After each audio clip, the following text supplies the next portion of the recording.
श्री शिवाय नमस्तुभ्यम। हम सबको पता है कि 17 जून को ज्येष्ठ महीने का आखिरी सोमवार का प्यारा सा दिन है और अगर आपके जीवन में बहुत ज़्यादा कष्ट हैं, बहुत ज़्यादा परेशानियां हैं तो महादेव की 5 बेटियों का ये उपाय अगर आप करके देख लेंगे तो आपके घर की सारी समस्याएं हमेशा के लिए खत्म होंगी। ठीक है ना। बहुत ही ध्यान से सुनने की कोशिश करेंगे कि हमें वो नाम कैसे बोलना है और कहाँ पे और कैसे इस उपाय को करना होगा। ठीक है ना।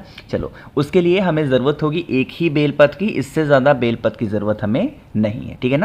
एक बेलपत्र लेना और उसके बाद में उस एक बेलपत्र को लेके हमें ऐसे महादेव के शिवलिंग के पास जाना है जिन महादेव के शिवलिंग के ऊपर इस तरीके से कलश लटका हुआ है।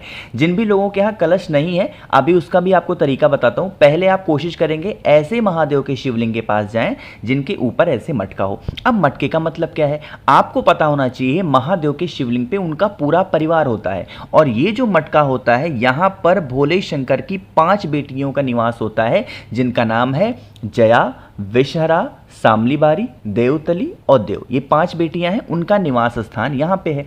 आपको क्या करना होगा, जो मैंने एक बेलपत्र दिखाई ना, उस एक बेलपत्र को अपनी जीवन की जो भी प्रॉब्लम है, जो भी समस्याएं हैं, उस समस्याओं का ध्यान करते हुए उस एक बेलपत्र को आपको 5 बार टच कराना है इसी कलश के ऊपर। अब 5 बार जब टच कराओगे तो उन्हीं 5 बेटियों का नाम लेना जो अभी मैंने आपको समझाया। ठीक है ना। एक बार और बता रहा हूं, जैसे आपने एक बार टच कराया तो क्या बोलोगे, जया। फिर दूसरी बार टच कराया क्या बोलोगे, विषहरा। फिर तीसरी बार टच कराया क्या बोलोगे, देवतली। फिर चौथी बार टच कराओगे क्या बोलोगे, शामलीबारी। फिर आप जब लास्ट बार टच कराओगे तो क्या बोलोगे, देव। इन 5 बेटियों का स्मरण करके हुए उस बेलपत्र को कलश के ऊपर 5 बार टच करा के और फिर महादेव के शिवलिंग के ठीक ऊपर अगर उस एक बेलपत्र को आप रख देंगे, अपनी विशेष, अपनी कामना, जीवन की जो तकलीफें आपकी चल रही हैं, अब वो तकलीफें कैसी भी हो सकती हैं, धन को लेके हो सकती हैं, व्यापार को लेके हो सकती हैं, नौकरी को लेके हो, किसी भी चीज को लेके हो, आप समर्पित करेंगे और फिर एक लोटा शुद्ध जल तांबे के लोटे से श्री शिवाय नमस्तुभ्यम का जप करके अगर आपने समर्पित कर दिया तो आपके जीवन की सारी तकलीफें दूर होंगी। है ना। अब देखो, बात मैंने क्या कहा था कि अगर आपके यहां कोई शिवलिंग है जिनके ऊपर ऐसे कलश नहीं है तब क्या करोगे, तो जो एक बेलपत्र मैंने आपको दिखाया ना, उसी एक बेलपत्र को महादेव के शिवलिंग के ऊपर 5 बार टच करा के और वही 5 नाम बोल करके लास्ट में समर्पित कर देना, सारी इच्छाएं आपकी पूरी होंगी। ठीक है ना। चलो, तो यहां पे हम लोगों ने बात कर ली है अपने पहले उपाय की। आगे बढ़ते हैं अब इस वीडियो के हम लोग अपने दूसरे उपाय की तरफ। और ये दूसरा उपाय आपको कहीं जाना नहीं है, अपने घर पे ही करना है। बहुत ही ध्यान से सुनिएगा। स्क्रीन पे आपको दीपक दिख रहा है। आज के टाइम पे कोई भी ऐसा घर नहीं है जिस घर में धन को लेके कोई भी प्रॉब्लम ना हो। हमेशा हर एक परिवार, हर एक कुटुंब पैसों को लेके परेशान है। उसके लिए आपको एक दीपक ऐसे लेना होगा। ठीक है ना। आपको क्या करना है, दीपक को लेने के बाद में आपको एक चुटकी चावल भी लेना है और वो चावल का दाना खंडित ना हो, टूटा हुआ ना हो। क्या करना है, ये जो मिट्टी का आपने दिया लिया ना, आपको शाम के टाइम पे प्रदोष काल में, सोमवार के दिन शाम के टाइम पे प्रदोष काल में इसमें डालोगे घी। क्या डालोगे, घी डालना। और आपको इसमें कौन सी बत्ती लगानी होगी, धन संपदा का उपाय है तो लंबी बत्ती का दिया लगाना होगा। जैसे मैंने लगा दिया, आप भी लंबी बत्ती का दिया लगाएंगे, एक चुटकी चावल लेंगे। आपके ही घर के आसपास में कोई भी बेल का पेड़ हो, जरूरी नहीं है कि बेल का पेड़ बहुत बड़ा हो, या फिर आपने अगर अपने घर में गमले में लगा रखा है तो वहां पे भी आप इस उपाय को कर सकते हो। ठीक है ना। बेल पेड़ के नीचे धरती माता के ऊपर कभी भी डायरेक्ट कोई दीपक नहीं रखा जाता, इस चीज का ध्यान रखिएगा। इसीलिए मैंने आपसे कहा है कि आपको एक चुटकी चावल लेना है, उसी एक चुटकी चावल को आपको यहां पे नीचे रख देना है दीपक के, और उसी चावल के ऊपर लंबी बत्ती का दिया अगर आपने मां पार्वती के नाम का, जगत जननी जगदम्बा मां पार्वती के नाम का अगर आपने लगा दिया तो यकीन मानिए कभी भी आप पे घर में धन संपदा को लेके कमी नहीं हो सकती। अगर किसी भी कारणवश आप पे घर में कर्ज को लेके समस्याएं बढ़ गई हैं तो सारी समस्याएं खत्म हो जाएंगी। ठीक है ना। करके जरूर देखिएगा।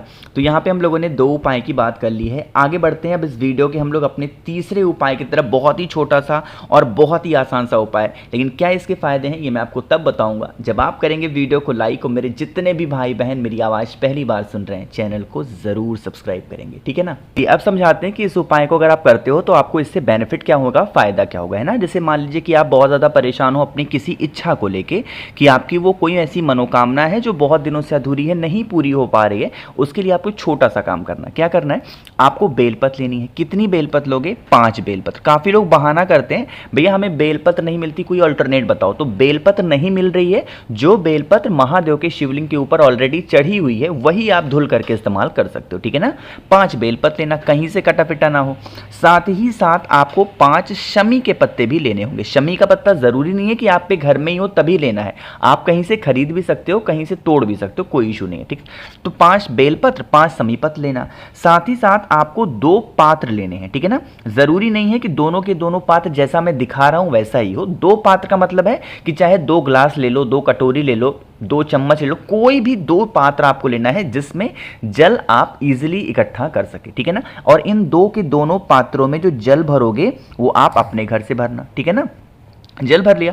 अब जल को भरने के बाद में मैंने जो आपको 5 बेलपत्र और 5 समी पत्र दिखाया है, एक तांबे के लोटे में या फिर एक किसी भी पात्र में 5 बेलपत्र डाल देना और एक किसी भी पात्र में आपको 5 समी का पत्ता। 5 बेलपत्र एक लोटे में, 5 समी का पत्र दूसरे लोटे में। इसको उठाना और पहुंच जाना महादेव के शिवलिंग के पास में। मन है सुबह करो, शाम को करो, घर पे करो, मंदिर में करो, कहीं पे भी कर सकते हैं।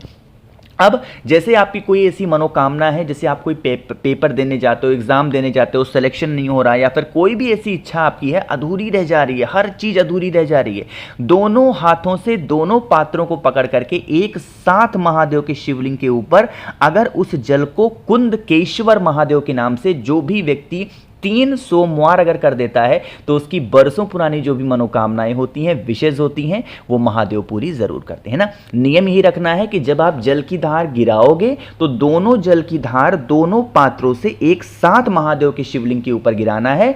और कौन से भगवान का नाम लोगे, कुंदकेश्वर महादेव का नाम लेके समर्पित करेंगे। जल आपको यहां से गिरता हुआ नीचे आएगा, आप थोड़ा सा जल को लेके अपने दोनों आंखों पे लगा लेंगे। तो इससे क्या होगी, आपकी बरसों पुरानी जिस भी कारण से आपकी कोई भी ऐसी इच्छा विशेष अधूरी रह जा रही है, नहीं पूरी हो पा रही हैं, तो इच्छाएं आपकी बहुत जल्दी पूरी हो जाएंगी, ठीक है ना। करके जरूर देखिएगा। तो यहाँ पे हम लोगों ने 3 उपाय की बात की है। आगे बढ़ते हैं इस वीडियो के सबसे आखिरी और बहुत छोटे से उपाय की। लेकिन यहाँ पे आप सभी के लिए एक छोटा सा काम है कि अभी तक आप लोगों ने कितने ज्योतिर्लिंग के दर्शन कर रखे हैं और वो ज्योतिर्लिंग कौन कौन से हैं, नीचे कमेंट सेक्शन में बताइएगा, ठीक। चलो अब बात करते हैं हम लोग इस वीडियो के अपने चौथे उपाय की तरफ। जैसे मान लीजिए कि आपके घर में बहुत ज़्यादा कोई भी ऐसा व्यक्ति है जो बहुत क्रोध कर रहा है, हर छोटी बातों को लेकर गुस्सा करता है, मारना पीटना चिल्लाना अपशब्द कहना घर में। तो आपको क्या करना है, ऐसे लेनी होगी बेलपत्र, है ना। कितनी, मात्र 1 बेलपत्र लोगे। देखो सोमवार का दिन होता है ना, तो सोमवार के दिन सिर्फ और सिर्फ उपाय बेलपत्र से ही किया करो, क्योंकि महादेव को अगर कोई भी चीज़ सबसे ज़्यादा प्रिय है ना तो वो एक बेलपत्र है, ठीक है ना। बेलपत्र लेना। अब बेलपत्र को एक चीज़ का ध्यान रखिएगा, जब बेलपत्र लेना तो उसकी जो ठूठ होगी ना, उस ठूठ को तोड़ना नहीं। लोग तोड़ के फेंक देते हैं तब चढ़ाते हैं, लेकिन इस उपाय में ठूठ को तोड़ना नहीं है, सिर्फ 1 बेलपत्र लेंगे। अब आपके पास में घर में कुछ भी हो सकता है, लाल चंदन हो, पीला चंदन हो, या फिर आपके पास में कुछ भी ऐसा हो, सफेद अबीर हो, है ना, शहद हो, कुछ भी हो। आपको इसी ठूठ पे 5 बार आपको उस चीज को लगाना है, जो कुछ भी आपको लगाना चाहो लगा सकते हो, ठीक है ना। अब जब 5 बार लगाओगे तो यहां पे वही महादेव की 5 बेटियों का ध्यान करके लगाएंगे, नाम बोलेंगे। 1 बार लगाया जया, फिर विषहरा, सामली बारी, देवतली, देव, इन 5 बेटियों का ध्यान करते हुए नाम लेके आपको बेलपत्र की ठूठ पे कोई भी एक चीज जो भी आपके घर में इजीली हो, अवेलेबल हो, उसको लगा देना। इसको लगाने के बाद में एक तांबे का लोटा ले लेंगे, उसमें जल भरेंगे और पहुंच जाएंगे महादेव के शिवलिंग के पास में। मन है घर पे कर लो, मन है मंदिर में, कहीं पे भी करें, उससे हमें कोई मतलब नहीं है, ठीक है ना। फेस कौन सी दिशा में होगा, आपका उत्तर दिशा होगा, नॉर्थ डायरेक्शन। जो आपके पास में जल है उस जल को पूरा का पूरा महादेव के जो जल है उसको सबसे पहले महादेव के शिवलिंग के ऊपर समर्पित करेंगे, श्री शिवाय नमस्तुभ्यम बोल के। और जो एक बेलपत्र मैंने आपको दिखाया जिसपे 5 बार आपने बेटियों का नाम लेके रखा है, उसको आपको माता अशोक सुंदरी के स्थान पे जो व्यक्ति लड़ाई करता, झगड़ा करता, अगर उसका नाम और गोत्र बोल के आपने समर्पित कर दिया तो इंसान का जो क्रोध होगा, हैबिट होगी गुस्सा करने की, वो धीरे धीरे खत्म हो जाएगी। ठीक है ना, करके ज़रूर देखिएगा। मैंने कोशिश की आप सभी को ज्येष्ठ महीने के आखिरी सोमवार के बहुत स्पेशल, बहुत प्यारे से उपाय बताएं। वीडियो पसंद आ रही हो तो लाइक ज़रूर करिएगा। अगर आप लोग में से किसी को भी मुझसे बातें करनी है फ़ोन पे, तो आप हमें इंस्टाग्राम या फेसबुक पे फॉलो कर सकते हैं। उसके लिए आपको सर्च करना होगा द नेचुरल प्लैनेट 108। वहाँ पे हम लोग बहुत सारी बातें करेंगे। और अगर आप फेसबुक इंस्टाग्राम नहीं चलाते हो तो नीचे कमेंट सेक्शन में भी आप जो कुछ भी पूछना चाहो पूछ सकते हो। मैं पूरी कोशिश करूंगा आप सबको रिप्लाई करने की। बाकी मेरे जितने भी भाई बहन मेरी आवाज़ पहली बार सुन रहे हैं, चैनल को ज़रूर सब्सक्राइब करिएगा। श्री शिवाय नमस्तुभ्यम।